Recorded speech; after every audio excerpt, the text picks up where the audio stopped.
क्या है, हम लोग नई राजनीति करेंगे तो सिर्फ राजभर का अकेले उस पर वो लगा है क्या, मोनोपोली है क्या उन्हीं की, कि सिर्फ वही पर राजनीति करेंगे। मंत्री जी नहीं है ना, अभी इनको 10 लाख रुपया देना हो, इनका प्रतिनिधि आके बाहर ले लेगा।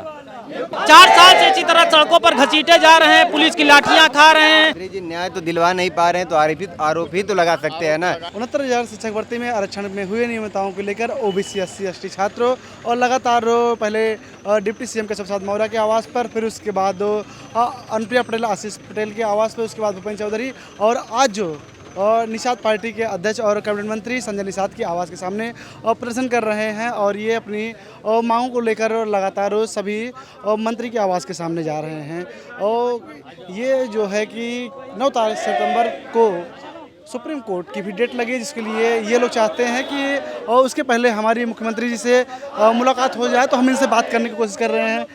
ये बताइए भैया कि 9 तारीख को सुप्रीम कोर्ट में डेट भी लगी है, तब क्या तैयारी है उसके पहले की? सब हम गरीब लोग हैं, क्या तैयारी कर पाएंगे। सरकार ने हमको वहाँ लाके खड़ा कर दिया है कि पहले तो कहा कि हम सबके साथ हैं, किसी की नौकरी नहीं जाएगी, सरकार सबके साथ खड़ी है। फिर जिनके पास 50 लाख 60 लाख की सैलरी है, 5 साल से जो नौकरी कर रहे हैं, याद रखिएगा आज की डेट में उनको 60,000 वेतन पा रहे हैं। वो उनको इन्हीं अधिकारियों ने, बेसिक शिक्षा विभाग के अधिकारियों ने कह दिया कि जाओ तुम सुप्रीम कोर्ट में लड़ो। सरकार कहती रही नहीं, हम आपके साथ खड़े हैं। कहाँ खड़ी है सरकार? आप बताइए। ऐसी सरकार को खड़े नहीं होना चाहिए, उनको बैठ जाना चाहिए। थक गए होंगे खड़े होके, अब उनको बैठ के टेबल पे कोई निर्णय लेना चाहिए कि यार जिन बच्चों को हम 4 साल से ये टोपी पहना रहे हैं कि सरकार आपकी है, सरकार आपके साथ खड़ी है, तो वो सरकार अगर खड़ी है तो सरकार तत्काल माननीय सर्वोच्च न्यायालय में जाके इस बात को कहे 9 तारीख को कि साहब स्टे मत दीजिए, हम इनका भी भविष्य सुरक्षित करेंगे, इनका भी सुरक्षित करेंगे और इस तरीके से करेंगे कि किसी का नुकसान नहीं होगा और कोर्ट का भी मान रह जाएगा। नहीं तो अगर एक बार माननीय न्यायालय से स्टे हो गया, फिर ये मान चलिए कि हम लोग बेमौत मारे जाएंगे सब। ओम प्रकाश राजभर के आवास के सामने कल आप लोग बैठे थे। ओम प्रकाश राजभर ने कहा कि मैं मुख्यमंत्री साहब की मुलाकात कराऊंगा, और शाम तक क्या हुआ, क्या बात हुई इसके बाद? फिर बड़ी हास्यास्पद बात है वो, ये बात जो उन्होंने कल कही, मुझे लगता है कि कम से कम 20 बार तो कह चुके होंगे वो। और तो और मैं किसी मीडिया बैठ में देता हूँ, वो कहते हैं कि मैं 4 बार इनके प्रतिनिधिमंडल को लेके गया हूँ, जबकि हकीकत है कि एक बार भी लेकर नहीं गए। और फिर वो कभी हमारे ऊपर आरोप लगा देते हैं कि पार्टी विशेष के लोग हैं। हम कह रहे हैं क्यों राजनीति करने का मौका दे रहे हो? सरकार का हिस्सा हो, हमें नहीं ले जाते, खुद जाओ ना मुख्यमंत्री से बात करो और करवाओ हमारी नियुक्ति। सारा श्रेय आप ले लो, पूरे विपक्ष की राजनीति खत्म कर दो, वो नहीं करना। सिर्फ लफाजी करवा लीजिए हमारे समाज के पिछड़े समाज के नेताओं से। देखिए आज हम लोग यहाँ पे आए हैं, क्या मंत्री जी का कोई प्रतिनिधि निकल के बाहर नहीं आ सकता था? मंत्री जी नहीं है ना, अभी इनको 10 लाख रुपया देना हो, इनका प्रतिनिधि आके बाहर ले लेगा।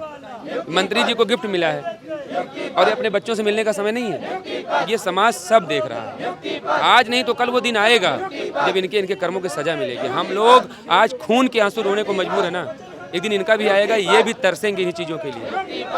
ये बताइए कि आप उनके आवास के सामने हैं, तो क्या मतलब कि कोई प्रतिनिधि या कोई सदस्य और यहाँ तक कि मंत्री जी ने फोन पे कोई बातचीत की? कुछ नहीं की, कोई बातचीत नहीं। और हमारी मांग भी है, पहले हम लोग अभी मंत्री जी से बात करेंगे, उससे पहले यहाँ से नहीं जाएंगे। फोन पे हम उनसे बात करेंगे, चाहे प्रशासन के लोग कराएं चाहे इनके लोग कराएं, मंत्री जी से बात करेंगे, उनसे बात करने के बाद ही यहाँ से जाएंगे। या तो जैसे डिप्टी CM साहब के यहाँ लाठियों से पीटा गया, वैसे यहाँ भी पीटा जाएगा, तभी जाएंगे, उसके पहले तो नहीं जाएंगे। हमारे साथ और भी लोग हैं आज मंत्री संजय निषाद के आवास सामने हैं। क्या नाम है, कहाँ से हैं? मेरा नाम साक्षी मौर्य है, अम्बेडकर नगर से आए हैं। पहले केशव प्रसाद मौर्य के आवास पर, आशीष पटेल के आवास पर कल राजभर, आज संजय निषाद।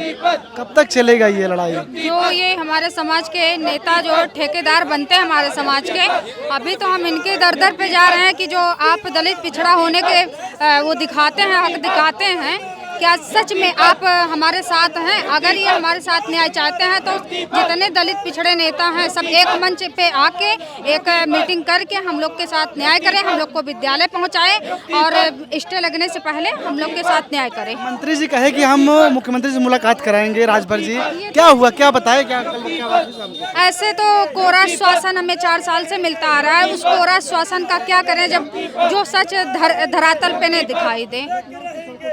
तो आप देख सकते हैं संजय निषाद के आवास के सामने हैं और लगातार हाथों में पोस्टर भी है। हाई कोर्ट ने माना है, आरक्षण डाला है। क्या नाम है, कहाँ से? मेरा नाम बबीता है, मैं रायबरेली से आई। अब मंत्री मोदी जी से एक ही मांग है कि हम लोगों को न्याय दे। हम लोग बहुत पीड़ित हैं, 4 साल हो गए हम लोगों को न्याय मांगते सड़क पर घसीटे जाते, मारे जाते, कैसे रहते, कैसे मैनेज करते हैं हम ही लोग जानते। हमारे माँ बाप गरीब हैं, जो हमें पढ़ा नहीं सकते फिर भी पढ़ाए किसी तरह। क्या हम पिछड़े दलित इसीलिए बने थे? हमारे माँ बाप नहीं जानते थे कि हमारी बच्ची को नौकरी नहीं मिले, नहीं तो वो न पढ़ाती। इतना पैसा देने के बाद भी नहीं हम लोगों को न्याय मिला, क्यों नहीं मिला? हम मानी जी से पूछना चाहते हैं, क्या हम पिछड़े दलित हैं इसलिए हमें न्याय मिला? बताइए हम लोग कहाँ जाए? आज हमारा मैटर सुप्रीम कोर्ट पहुँच गया, 9 तारीख को डेट लगी। हम लोग इतने पैसे वाले नहीं है, रोजगार हमारे पास नहीं, हमारे माँ बाप मजदूर है, कहाँ से पैसा ला कर हाई कोर्ट की जो लड़ाई लड़ेंगे? हम लोग खाने तक तो है नहीं, हम कैसे उनसे सामना करेंगे? बताइए मानी जी, हमें न्याय चाहिए। हम लोग बहुत पीड़ित हैं, अब हमारे पास कोई क्षमता नहीं है, न शारीरिक मानसिक रूप से बहुत चाहिए। तो हमारे साथ तो और भी लोग हैं, बात करेंगे। अरे भाई 3 महीने का समय दे दो सरकार को, काहे लेने दे रहे हो? काहे चना बोल दिया साहब? आपके लिए 3 महीने का समय होगा, हम लोग 4 साल से समय दे रहे हैं। 4 साल से इसी तरह सड़कों पर घसीटे जा रहे हैं, पुलिस की लाठियां खा रहे हैं, हमारी बहनों कपड़े फाड़े जा रहे हैं, हम लोगों को घसीटा जा रहा है। आपके लिए मात्र एक 3 महीने का समय होगा। जो काम 3 घंटे में किया जा सकता है, उस 3 महीने का समय की आड़ में ये बेसिक विभाग के अधिकारी इस भर्ती को सुप्रीम कोर्ट में फंसाकर फिर से एसी कमरों में बैठकर ठंडी हवा खाना चाहते हैं। इस पर कुछ करना नहीं चाहते हैं, क्योंकि 9 तारीख को सुप्रीम कोर्ट में डेट लगी है और वहां पर हम लोगों के पास इतना पैसा नहीं है कि हम लोग इतने महंगे महंगे वकील वहां पर कर पाएं और अपना केस लड़ पाएं। अगर कुछ भी गलत होता है तो हम सब लोगों ने सामूहिक निर्णय लिया है कि 5 कालीदास मार्ग पर जाकर मुख्यमंत्री आवास के सामने आत्मदाह करने का काम करेंगे। मुख्यमंत्री जी ने ये भी वादा किया है कि हम आपको नौकरी देंगे, लेकिन उसके बाद भी आप लोग लता कर रहे हैं। वही हम कर रहे हैं। बेसिक विभाग के अधिकारी तो मुख्यमंत्री जी से बड़े हो गए हैं। मुख्यमंत्री जी से ने निर्देश दिया है कि हम इस डबल बेंच के, लखनऊ खंडपीठ की डबल बेंच के आदेश का पालन करेंगे। इसके आदेश के पालन के अनुसार ही नई लिस्ट जारी करते हुए जो ओबीसी SC वर्ग के अभ्यर्थियों के साथ अहित हुआ था, उनको नियुक्ति देने का काम करेंगे। लेकिन लगभग 25 दिन का समय बीत चुका है, बेसिक विभाग टस से मस नहीं हुआ। उसके अधिकारी आज जहाँ थे वहीं हैं। हम लोगों को कुछ भी नहीं पता चल पा रहा है कि प्रक्रिया आगे बढ़ रही है कि नहीं बढ़ रही है। बेसिक विभाग के अधिकारी सिर्फ इस भर्ती को फंसाने के फिराक में हैं। अगर 9 तारीख को सुप्रीम कोर्ट में, हमने पहले ही बताया, अगर स्टे हो जाता है, कुछ भी गड़बड़ होता है, तो हम सब लोगों ने निर्णय लिया है कि हम सब लोग 5 कालीदास मार्ग पर जाकर मुख्यमंत्री आवास के सामने आत्मदाह करने का काम करेंगे, क्योंकि अब हमारे पास इतनी लड़ने की क्षमता नहीं बची है। 4 साल का समय बहुत होता है साहब, 4 साल में लोग कहां से कहां पहुंच जाते हैं। लेकिन हम लोग यहीं आज भी 4 साल पहले जहां थे वहीं हैं। मंत्रियों के आवास पे धक्के खा रहे थे, पुलिस द्वारा घसीटे जा रहे थे, आज भी वहीं उसी जगह हैं। सरकार, अब यही तो मेरी समझ में नहीं आता किस प्रकार से बेसिक विभाग के अधिकारी हैं कि माननीय मुख्यमंत्री जी ने ये निर्देश दिया है कि हम डबल बेंच के आदेश का पालन करेंगे, लेकिन ये बेसिक विभाग आज भी जहां था वहीं है। सिर्फ एक रटा रटाया सवाल होता है, किसी भी वर्ग के अभ्यर्थी का अहित नहीं होने दिया जाएगा। लेकिन एक तरफ तो जनरल वर्ग के जो अवैध तरीके से चयनित हैं वो 55-60 हज़ार की सैलरी ले रहे हैं हम लोगों की जगह पर, और हम लोग आज भी यहीं सड़कों पर धक्के खा रहे हैं। तो हमारे साथ और भी लोग हैं जो कि आज मंत्री संजय निषाद के आवास के सामने प्रश्न कर रहे हैं। 7 तारीख को और सुप्रीम कोर्ट की डेट भी लगी है 9 सितंबर को। हम और भी लोग हैं क्योंकि इस समय आज जो संजय निषाद, आप देख सकते हैं कि आवाज़ सामने गेट बंद है और सामने पोस्टर भी लगा है, निर्मल इंडिया सूचित हमारा आम दल। तो हम बात करने की कर रहे हैं, ये बताइए आप भी SC ST वर्ग के ही हैं? हम भी दलित पिछले वर्ग के आते हैं, स्टूडेंट हैं इसी में। तो जब आप वोट दिया था तो क्या हिंदू बन के वोट दिए थे कि SC ST OBC बन के दिए थे? वोट देते समय तो हम लोग हिंदू बन के दिए थे, लेकिन आज हम लोग देख रहे हैं सड़कों पर घसीटा जा रहा है, मारा जा रहा है। यही हिंदू की यही पहचान है इनके राज्य में। हम लोग वोट दिए थे कि हम लोग अपने विद्यालय में जाएंगे, लेकिन हम लोगों की सुनवाई कुछ नहीं हो रही है। क्या करें, दर्द की ठोकरें खा रहे हैं यहाँ सड़क पे। आप लोग राजनीति कर रहे हैं, आपके पीछे राजनीतिक लोग कहाँ थे? आप लोग कहाँ अपना मांग कहाँ पूरी कर रहे हैं? कल मंत्री जी ने बताया तो कि आप लोग राजनीति करने आए हैं। नहीं, ऐसी कोई बात नहीं। हम लोग राजनीति क्या कर रहे हैं, हम लोग अपनी मांग रहे हैं, स्वेच्छा से संवैधानिक ढंग से मांग कर रहे हैं। जो यहाँ लखनऊ डबल बेंच का आदेश आया है उसको फॉलो करवा रहे हैं मंत्री। अरे अगर फॉलो कर दें तो हम लोग अपने विद्यालय में हो जाएँ। लेकिन मंत्री जी न्याय तो दिलवा नहीं पा रहे हैं, तो आरोप ही तो लगा सकते हैं ना। जब माननीय मंत्री जी विपक्ष में थे तो 69,000 शिक्षक भर्ती आरक्षण घोटाले पे बहुत आवाज़ बुलंद करते थे। जब बीजेपी के साथ हो गए तो एक बार भी उनके मुंह से आरक्षण घोटाला नहीं निकलता है। जब हम लोग उनके दरवाजे पे जाते हैं तो हमें विपक्ष का बता दिया जाता है। कल उन्होंने माननीय मुख्यमंत्री जी से समय लेने के लिए हम लोग को आश्वासन दिया था। 24 घंटे लगभग बीत गए, अभी तक उन्होंने एक शब्द उसके बारे में नहीं बोला। हाई कोर्ट ने भी माना है घोटाला, सरकार ने भी माना है, तब कहे लिए आपको ज्वाइनिंग नहीं दी जा रही। यही तो समस्या है कि सरकार ने भी मान लिया, हाई कोर्ट ने भी मान लिया, लेकिन हमारे साथ न्याय नहीं हो रहा है। माननीय मुख्यमंत्री जी ने 2-2 बार आदेश दिया अधिकारियों को करने के लिए। क्या ये अधिकारी माननीय मुख्यमंत्री जी से अपने आप को ऊपर समझते हैं कि माननीय मुख्यमंत्री जी के आदेश का पालन नहीं हो पा रहा है? हम लोग किसके दरवाजे जाएं? आज हम लोग संजय निषाद जी के पास आए हैं। इनके प्रवक्ता टीवी में बैठ करके कहते हैं कि हमारे दरवाजे छोड़िए, खिड़की आपके लिए खुली हैं। यहाँ पर हम आए हैं, देख लीजिए इतना बड़ा गेट है, एक भी गेट का कोई भी हिस्सा नहीं खुला हुआ है। हम लोग बाहर बैठ के अपनी आवाज़ को बुलंद कर रहे हैं, लेकिन हमारी आवाज़ यहाँ कोई सुनने वाला नहीं है। हम किसके पास जाएं?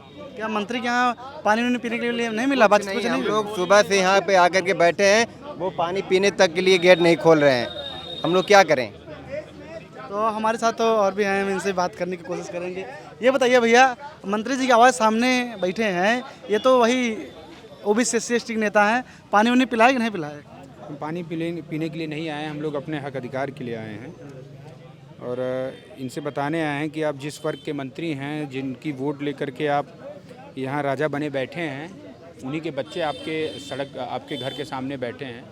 जाइए मुख्यमंत्री जी से कहिए कि हमारे परिवार के बच्चे हैं और इन सबको न्याय दे दिया जाए। अच्छा, कल राजभर जी ने कहा कि आप लोग अपनी मांगों को लेकर नहीं राजनीति करने, आपके पीछे और कुछ विपक्ष के लोग हाँ तो वही आपको भेज रहे हैं कि आप मंत्री के यहाँ जाइए और उनकी बदनामी कराइए। काहे हम लोग नहीं राजनीति करेंगे तो सिर्फ राजभराई का अकेले उस पर वो लगा है क्या, मोनोपोली है क्या उन्हीं की, कि सिर्फ वही पर राजनीति करेंगे? सब बेवकूफ़ी है, ये सब गलत बात है। जिस दिन हम लोग राजनीति करने लगेंगे ना, और इतने लोग हैं कि उनका अटका पटका सब उतार के भगा देंगे। ये गलत बात ना बोला करें हर जगह पे। और ये कहीं ना कहीं वो खुद हम लोगों के साथ राजनीति कर रहे हैं, कहते हैं कि हम पिछड़ों के हैं, अति पिछड़ों के हैं तो सब लोग न्याय दिला दें। जाके मुख्यमंत्री के यहाँ धरना उनको भी देना चाहिए, उनको भी हमारे ऊपर राजनीति करनी चाहिए कि नहीं, इन बच्चों को न्याय दिला दें, हम बड़े नेता बन जाएं। भाई अगर 10,000 लोगों को आप नौकरी दिलवाओगे तो आप बड़े नेता हो जाओगे ना, क्यों नहीं मौका ले रहे हो? 9 सितंबर को सुप्रीम कोर्ट में डेट भी लगी है, यदि उसमें स्टे लग जाता तब आप लोग क्या करेंगे? कैसे स्टे लग जाएगा? हमारे वकील रहेंगे, हम लोग दमदारी से वहाँ भी लड़ेंगे। हाई कोर्ट में भी तो हराया है ना, वहाँ भी हराएंगे। ऐसी कोई बात नहीं है, डर हम लोगों की पूरी तैयारी है, लेकिन हम लोग कोई कमज़ोरी नहीं करना चाहते। सड़क पे भी पूरी दमदारी से लड़ रहे हैं, सदन में भी लड़ रहे हैं और कोर्ट में भी लड़ेंगे। जब हाई कोर्ट ने भी मान लिया है और उसके बाद सरकार ने भी मांग लिया है, तब आपको कौन नौकरी नहीं देना चाहता है? क्यों ज्वाइनिंग नहीं देना चाहता है? अरे जो भाई एक कहावत है ना कि उसी बिल्ली को आप फिर से रखवारी के लिए कह दिए हैं, गलती तो वही अधिकारी की है ना। हम मुख्यमंत्री की बात मान लेते, 3 महीने का इंतज़ार कर लेते, उन अधिकारियों को सस्पेंड कर देते। देखिए हम कभी आज सस्पेंड कर दें, हम 3 साल इंतज़ार करने को तैयार हैं। उनका मनोबल हाई है। अच्छा, वो अपने लोगों को घोटाला करके नौकरी दे दिए हैं, क्यों पिछड़े दलित परिवार के बच्चों को नौकरी देंगे बताइए? अच्छा, अभी आप देखा होगा कि हरियाणा में आरक्षण घोटाला किया था मुख्यमंत्री जी, उनको जेल भेज दिया गया। और क्या लगता है कि यहाँ पे क्या होगा? यहाँ पे तो वही हुआ था, यहाँ भी जाएंगे जेल। भाई जो गलत करेगा वो जेल जाएगा, चाहे मुख्यमंत्री हो, चाहे शिक्षा मंत्री हो, चाहे अधिकारी हो, कोई न कोई तो जेल जाएगा। आज नहीं कल जाएगा, जेल जाएगा। सरकार किसको बचाना चाह रही है? सरकार के इशारे पे कोई काम हो सकता है? आप ये मान सकते हैं कि मुख्यमंत्री कह दें किसी अधिकारी की हैसियत हो, गलत कर सकता है? सब सोची समझी रणनीति है। ठीक है, हम लोग आज पीड़ित हैं, परेशान हैं, तो हम लोगों के साथ कुछ भी किया जा सकता है। एक समय आएगा हम लोग भी आवाज़ बुलंद करेंगे और जो भ्रष्ट होंगे, जो गलत किए हैं, वो जेल जाएंगे। तो हम इस समय निषाद पार्टी के राष्ट्रीय अध्यक्ष और उत्तर प्रदेश के कैबिनेट मंत्री संजय निषाद की आवाज़ सामने है। ये वही 69,000 शिक्षक भर्ती हैं जिनके साथ तो आरक्षण में घोटाला लेकर इनको नौकरी नहीं दी गई है। और तब तक हमारे साथ बने रहिए। कैमरा मैन के साथ नवीन यादव, #